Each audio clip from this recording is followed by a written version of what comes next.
గురువుగారు, ఉగాది పంచాంగం ప్రకారం కుంభరాశి వారికి ఎలా ఉండబోతుందంటారు? కుంభరాశి. శ్రీ గురుభ్యో నమ. గణాధిపతయే నమ. కుంభరాశి వారికి 2 ఆదాయము, 8 ఖర్చు, ఓకే. 5 పూజ్యము, 6 అవమానము. హ్మ్.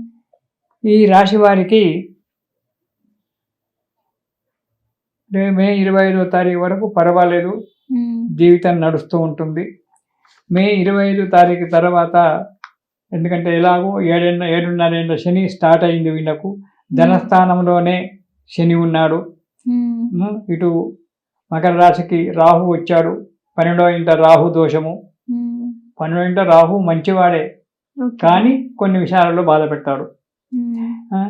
అనుకోని ఇబ్బందులు రావడము వీళ్ళకు, కుంభరాశి వారికి అధికంగా డబ్బు ఖర్చు చేసుకోవడము, మానసికమైన ఒక చింత, ఏదైనా పని చేద్దామంటే లేజీతనం, చేద్దాంలే తొందర ఏమొచ్చింది, రేపు పోదాంలే, ఇవాళ నాగారం గురుగారి దగ్గరికి వెళ్దాం వస్తా, ఇవాళ ఎందుకు మేడం, రేపు పోదాంలే, తొందర ఏం లేదు అని 2 ఆలోచనలో ఉండడము. వృధాగా ఒకరి కూడా వృధాగా శ్రమ పడతారు. అక్కడ ఇతనికి వచ్చేటువంటి ఒక లాభము కానీ అది కానీ ఏది ఉండదు, కానీ అక్కడ పోయి శ్రమ పడతాడు. ఆ విధంగా కొంత నష్టపోతుంటాడు.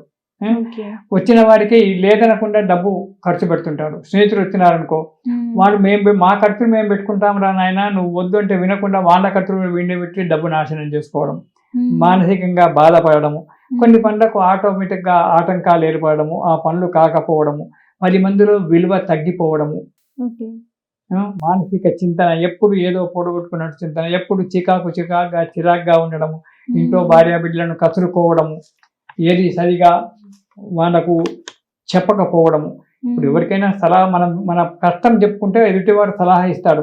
అలాంటి ఎవరికి చెప్పుకోకుండా ఎప్పుడు చిరాగ్గా ఉండడము, ఏ పని చేయకుండా ఉండడము, దాంట్లో అనారోగ్యం ఒకటి బాధ పెడుతూ ఉంటుంది.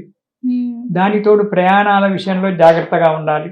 నేత్ర సంబంధమైన వ్యాధి రావడానికి ఆస్కారం ఉంది. కళ్ళకు సంబంధించిన వ్యాధి కానీ, ఈ తలకు సంబంధించిన ఒక వ్యాధి కానీ రావడానికి ఆస్కారం ఉంది. అంటే తలనొప్పి వచ్చినా తల వ్యాధే, కళ్ళకు వచ్చినా కండ వ్యాధే, ఏదో పెద్ద వ్యాధి అని చెప్పి వీళ్ళకి చెప్పాలనే భయం, ఎందుకంటే మనసులో అదే విరుస్తుంటుంది. అలాగే అలాంటి యొక్క శిరస్సు సంబంధమైన నేత్ర సంబంధమైనటువంటి ఒక వ్యాధులు రావడానికి ఆస్కారం ఉంది. కాబట్టి జాగ్రత్తగా ఆరోగ్యంగా ఉండడం మంచిది. ఉద్యోగస్తులకు స్థానించడం, ఎప్పుడు ట్రాన్స్ఫర్ అవుతుందో మనకు తెలియదు. ఆఫీసర్ వచ్చి ఆ నోటీస్ పంపించే వరకు తెలియదు, నీ ట్రాన్స్ఫర్ అయినావు, రేపు పొద్దున వెళ్ళిపో అక్కడ జైన్గా అని చెప్పడమే ఉంటుంది. అలాంటి అన్ఎక్స్పెక్టెడ్గా స్థానించడము, అపవాదులు భరించవలసి వస్తుంది. ఎవడు ఏమంటాడో ఏ క్షణంలో తెలియదు. ఇంట్లో ఇబ్బందికరంగా ఉంటుంది ఆర్థిక పరిస్థితి వల్ల. ఒకసారి చేయని తప్పులకు కూడా శిక్షను అనుభవించవలసి వస్తుంది. ఏ తప్పు చేయడు, ఏం చేయడు, మౌనంగానే కూర్చుంటాడు ఎప్పుడు. కానీ ఆ తప్పు చేసిన వాటి నువ్వే చేశావు అనేటువంటి ఒక చిన్న ఆధారాన్ని చూపి ఆ తప్పుల మీద పడడము జరుగుతుంది. దైవారాధన చేస్తే కొంత వరకు అది తగ్గిపోవచ్చు. తర్వాత విద్యార్థులు విద్య గురించి మాత్రం చాలా కష్టపడాలి. వీరికి కోపం ఎక్కువ, విద్యార్థులకు మొండితనము, కోపం ఎక్కువగా ఉంటుంది. కాబట్టి ఆ మొండితనాన్ని, కోపాన్ని పోయి చిన్న పిల్లలైతే వాళ్ళను ప్రేమగా దగ్గర తీసి తల్లి తండ్రి అదుపులో పెట్టుకోవాలి.